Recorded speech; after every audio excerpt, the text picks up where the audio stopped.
I'm so shiny all of the time. It's great. Let's just make sure everything's running smoothly. You're a towel. Double checking, making sure everything is running a-okay. And then we can go ahead and get started. Is there audio? Oh, yeah, there's audio. We're doing it, guys. First stream of the year, and everything's working. It's a great day. It's a great day. So happy New Year. I know I'm exhausted because somebody stayed up all night to watch some fireworks. It was a fun time, but it wasn't until the fireworks ended that it really dawned on me that, hey, it's 2020 now. Because I set up my entire new bullet journal. I did all the beginning stuff, and I have this entire section devoted to the first work quarter.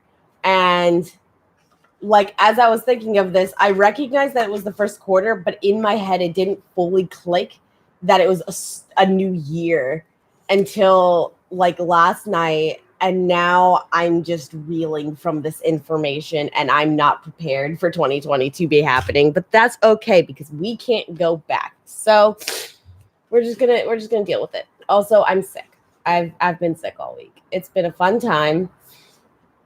I'm sniffly, but I've got cats like Coco over here keep me sane, even though the medicines I'm taking don't work. Are you biting me?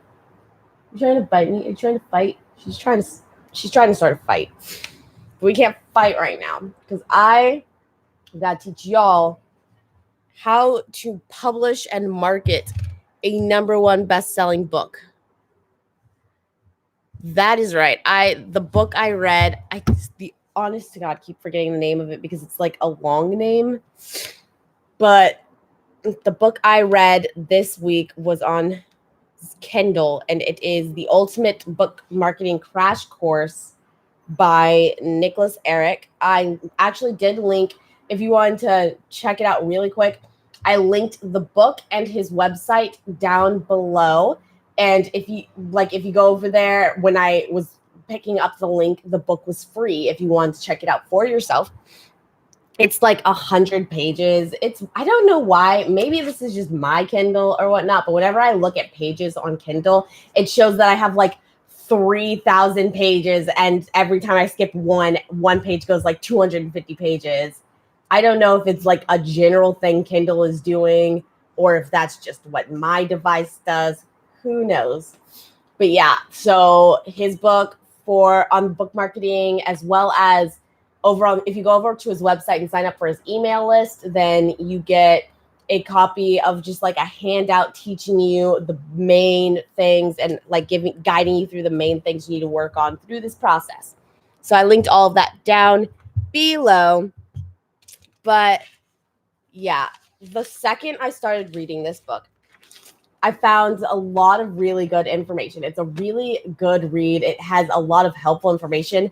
The second I started reading this, I wondered why I picked this for this live stream, because it's gonna be awkward trying to describe to you almost this instruction manual that I read. But we're going to try, because that's what we do here. We try and we make something happen. Exactly.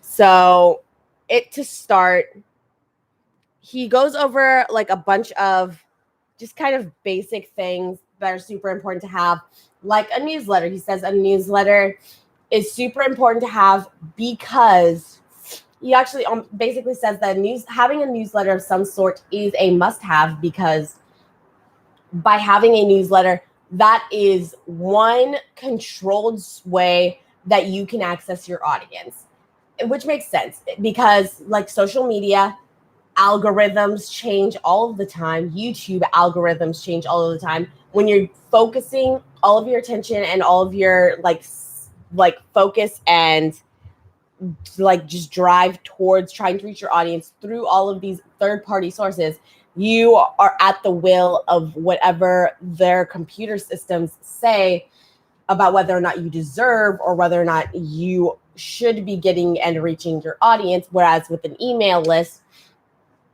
it is a much more direct contact. It is a lot less filtered. You don't have to worry about demonetization in your emails.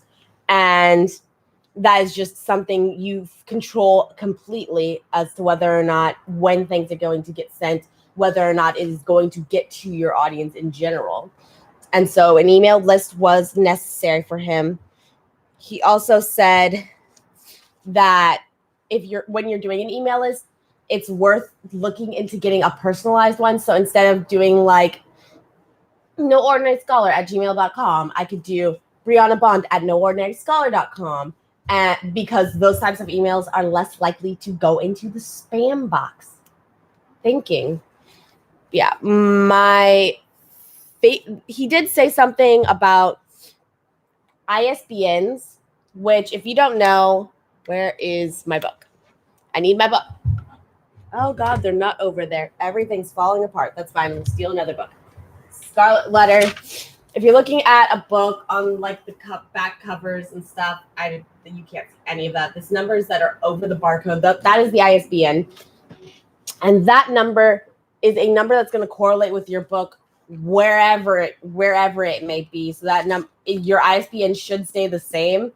If it's on Amazon, if it's on like Google Books, if it's on FreeBooksy, your ISBN should stay the same. The only time it would change is if you're changing medium. So like the audiobook's going to have a different ISBN. The ebook's going to have a different ISBN. But he said that like there's a lot of debate about whether or not you should have ISBNs and that he doesn't find that they are necessary. From the research I've done, ISBNs really only become necessary in the event that you do publish a lot, not you publish a lot, but in the event that you sell a lot of books, because whoever controls the ISBN and whoever paid for the ISBN that is used on the book is officially the publisher. And that would like get super tricky dealing with that in the event that someone wants to pick up like 50,000 copies of your book, something like that. So that was the thing. Probably now we're going to get into my favorite by far piece of information that was provided in this book. And that was the trifecta of publishing an indie book. So there is this like an equation that goes around the loops. It goes around. Nugget, get out of the trash can. Nugget's playing in the trash. So there's this equation that goes around saying that 80% of your profits comes from 20% of your work. Sorry. So the trifecta of indie book publishing is essentially based on like what are the three things that make up that 20% that's going to make up your 80% of money. And the three things, the most important thing, or we'll go the other way. What is probably the least important-ish is going to be marketing your book, because as we get into later in the book, like you can have the greatest book in the world, but if you don't market it, no one's going to be able to see it. Next is your craft. And this is essentially described as just how well you are at writing and at marketing. And so generally when he's talking about working on your craft and getting better and getting stronger, it's like reading is practicing specific skills, and it is marketing research. And then under that goes, and the most important one is your productivity. And that is based on how much you are actually getting done, how the habits that you're creating to get work done, to get writing done, and how often you are actually putting products out there. So like with this, the reason why productivity is so important, because what he in general says that the most ideal for a full-time writer should be for them to publish, I think it was like 5 to 6 books a year somewhere he says, I think it's like 5, if you could publish 5 to 6 books a year, that would be the most ideal thing in the world. 4 to 6 novels per year. And that's because that leaves your reader having something to go to. When they finish one book, they want more, they have something else to go get. Whereas if you publish one book a year or one book every other year or every so often, then you're missing out on all of these readers that were when they really wanted stuff from you. And by the time like 2 years comes by and your next book comes out, unless you're like a really, really big name, they'll have forgotten about you. They'll have forgotten about your books.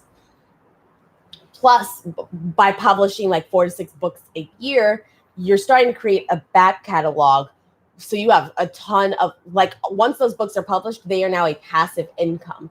You know, you should still be like advertising them in different ways, and they talk about that over in the book. But you should still be advertising them, but you do not need to actively be working on them as you would have to work on writing the next book, editing, and all of that stuff. So more of your focus can go towards the next book.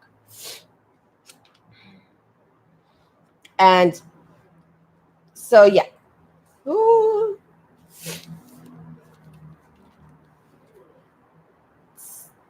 Another thing, this is a thing that I really appreciate, a note that he's had in here that I really appreciate, is basically, he says, don't make any judgments about yourself, about your skill, about the things that you're writing until you've gotten like a handful of books in. So it's essentially like saying if you're at a basketball game and a guy for his first game misses one shot, you're like, oh, he's a terrible basketball player. Even if he misses every shot in that game, yeah, that's rough, but that doesn't necessarily mean that the next game he plays or the game after that, he's not going to be better, or that he's not going to be good. So what Eric is saying in the book is basically, do not judge whether your book is the first book is a smash hit, or whether it completely flops. Do not think that determines whether or not the whole is going to work out, because especially once you get your name in multiple books and have it out there for multiple like things to connect to each other, you'll be able to see if people are going to go back towards your other things, if people are going to keep coming in, the more options they have from you and the more work they have from you. And the more your name exists in the like Amazon system, the more people will be able to actually be suggested things from you, because that's just how Amazon works. It's like algorithms, man. They're crazy. And then next he goes into like some general, like basic, super financy stuff. Some of it like how much you should save for taxes, the money, like planning out spreadsheets and stuff. But I would suggest, if you wanted to read the book, if you wanted to learn more about that, just again, it's free right now over on Amazon. So if you wanted to check that out, I would suggest you do that there. He also is talking about when you're building a business strategy. Because like writing books, publishing books, being an author, that is a business.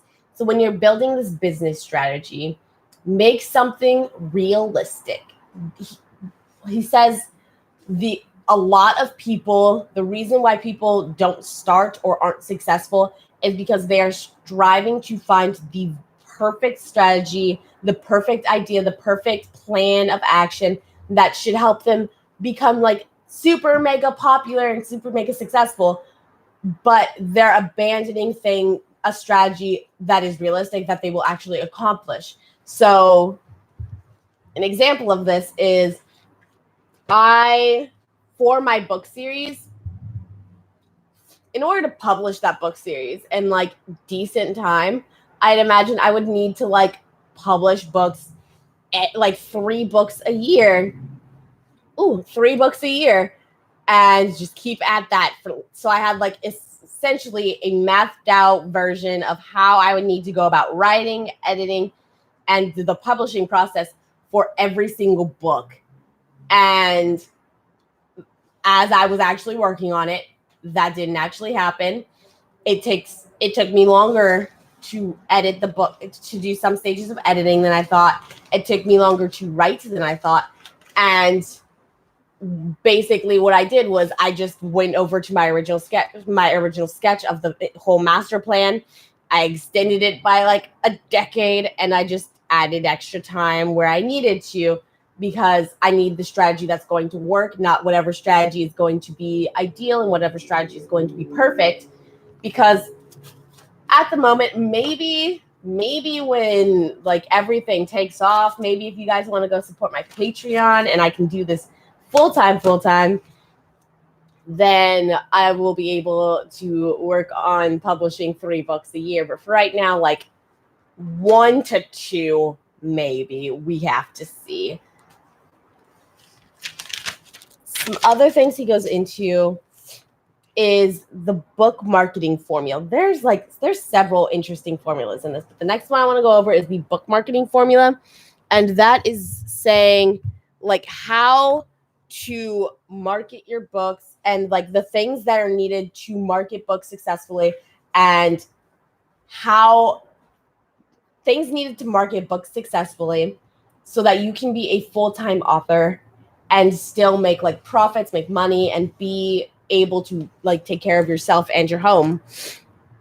So the formula is market research plus 3 traffic sources plus a pro cover plus great blurbs plus newsletter plus 4 to 6 novels per year over doing this constantly for 3 to 5 years equals an author a full-time.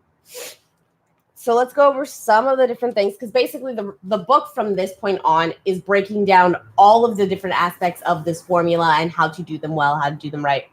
Market research, that I feel what he says in market research is stuff you find very recurringly, like throughout any place telling you how to research and how to research for stuff you're going to do. And honestly, a lot of it is relatively repetitive. For most of these sections, aside from newsletter and 4 to 6 books per year in traffic. Okay, for market research, pro cover, and great blurbs, what you do is you essentially look through the top like 10 books in your genre. You have to obviously find your genre and your subgenre on Amazon, but then look at the top 10 books. Look at like their covers, because those covers are attracting readers. Look at the blurbs, because the blurbs are attracting readers. Just look at all the things that they're doing and pull from that, because again, like most creative jobs are not original. It's that there's that saying of there's no original idea in the world. So you're just reinterpreting what you see. And so you're seeing what works and what doesn't, and you're reinterpreting that to match with what you're doing. So that's what you're going to do for market research. You go find a subgenre, ideally one that doesn't look like it has like a ton of competition.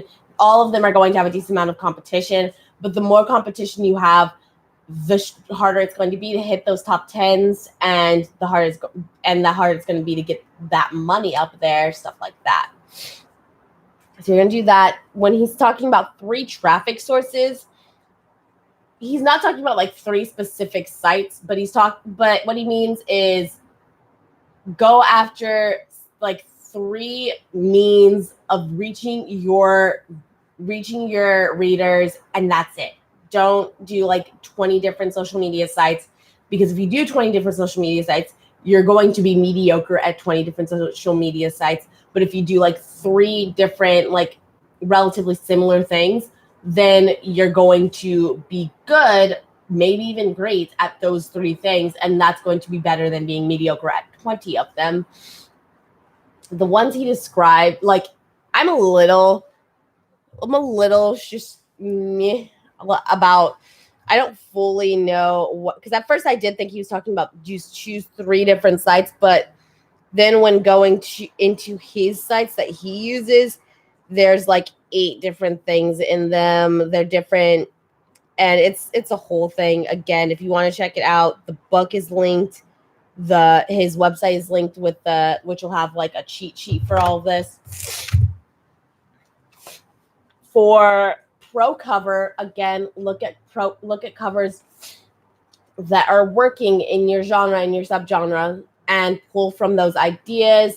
If you're going to a professional for a cover, bring them visual aids, so that way, because that showing them visual aids will work way better than just written descriptions of what you want. Great blurbs.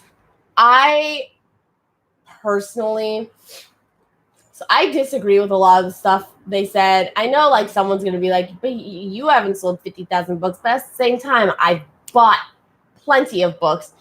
And a lot of the things he says for blurbs are like 90% things that when I see them as a reader, like I'm not going to bother with your book. Like one of the major things is compare yourself to a different author.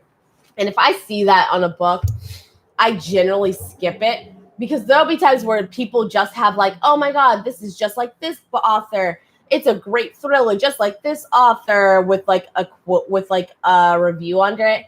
And that tells me nothing about what the book is about. And I'm not going to bother reading your book because I have no idea what it's about. I just know that it's like some other author.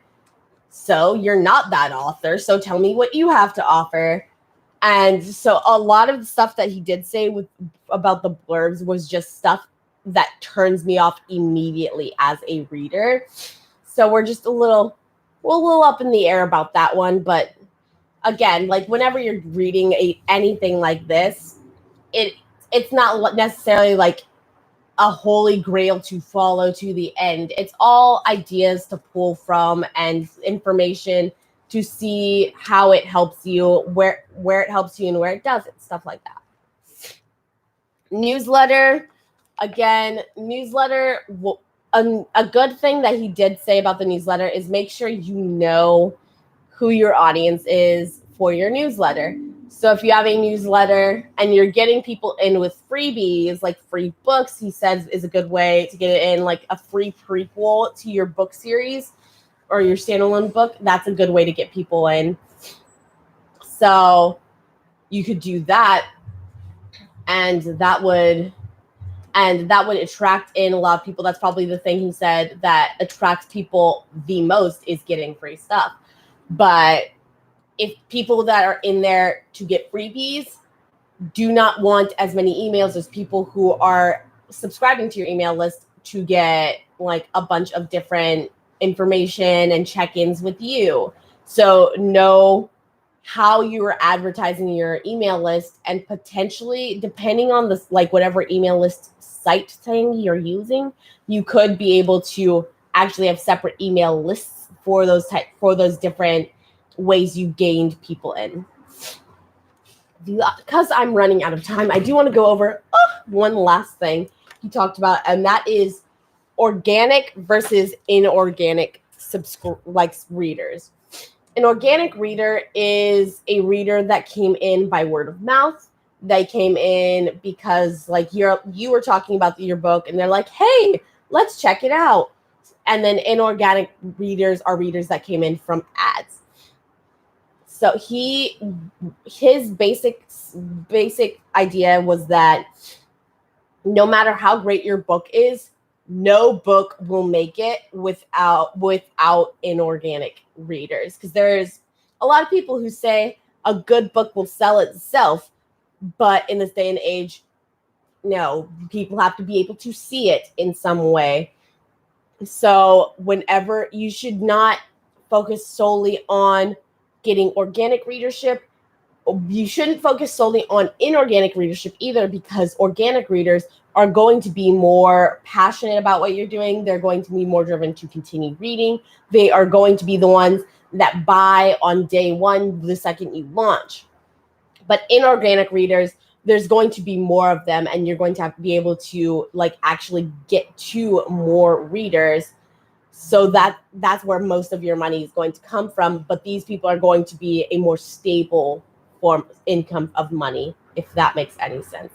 So when talking about how to reach organic and inorganic readers, again, you have those three main traffic sources, like your news. You could do like newsletters, social media. Again, you only want like a handful of things so you can be stronger at them. When doing that, then you can direct it just specifically at those organic readers the way they are used to being reached. But when you're doing inorganic, you want to make sure that you're being very, very specific about who you're targeting for this. You don't want to throw out a wide net because you're going to catch less fish. That doesn't sound right, but it's right. It basically what it's saying, if you're writing a book that is a sci-fi fantasy book, and you target sci-fi and fantasy readers, those readers are already interested in that genre. So they are going to be more likely to want to go after your book. So it'll cost less money to just advertise to them. But if you wrote a sci-fi fantasy and you're throwing your net out to romance readers, it's going to be a lot more of an uphill battle, a lot more of a fight, and a lot more of a struggle to try and convince them to come check out what you've written when you have these people who are already interested in that kind of stuff. That's basically what that means. So when you're doing inorganic reading, when you're trying to get inorganic readers, you should be going directly towards the people that presumably should already be interested in that kind of work, in that kind of idea that you are doing, as opposed to just trying to get as many random people as possible, because one is going to be far more efficient than the other. And I didn't touch on everything, not at all. Like there's a whole chapter devoted to like how to go about doing your book launch and how to go about doing the marketing come launch time. Didn't touch on that at all. But again, like I said, the book is free on Amazon. If you go to his website, which is also linked down below, then you can get a free like 3-page sheet that can like break a lot of this information down as well. If you do get the book, in the last few pages, it's bullet point notes of what he's talking about for the whole thing. So I would suggest checking that out. And I do have a bit of an announcement-ish about the next book that I'm going to read. I know in the past I've said I don't like listening to audiobooks because like I feel like audio information doesn't rest with me and doesn't reside with me as well as just reading something. But I've got lots of stuff to do in life, and so like there's a lot of work to do, all of this writing, all of this editing, and it was like this book again, like I said, was like 100 pages. It was a struggle to block out time just to read it, and that's been the major issue I've been having with books so far. So we're going to try doing audiobooks, at least for a little bit, see how that works out, see if I can make it, if I like appreciate it, if I can get enough information and retain enough information for me to be able to talk on it with you guys. So we're doing an audiobook for next week. It is a book I've already listened to, but it's like, I used to listen to it to fall asleep, so I know like half of the story. But I'm super excited to learn all of it because I'm a major fan. Not next week, but for my next live stream, I am going to be listening to Lost Stars, a Star Wars story by Claudia Gray. It is great. I love it. I'm so excited to just listen to the whole story now. It would have been like a 300-page book, so I have no doubt that I probably would not have been able to finish reading it.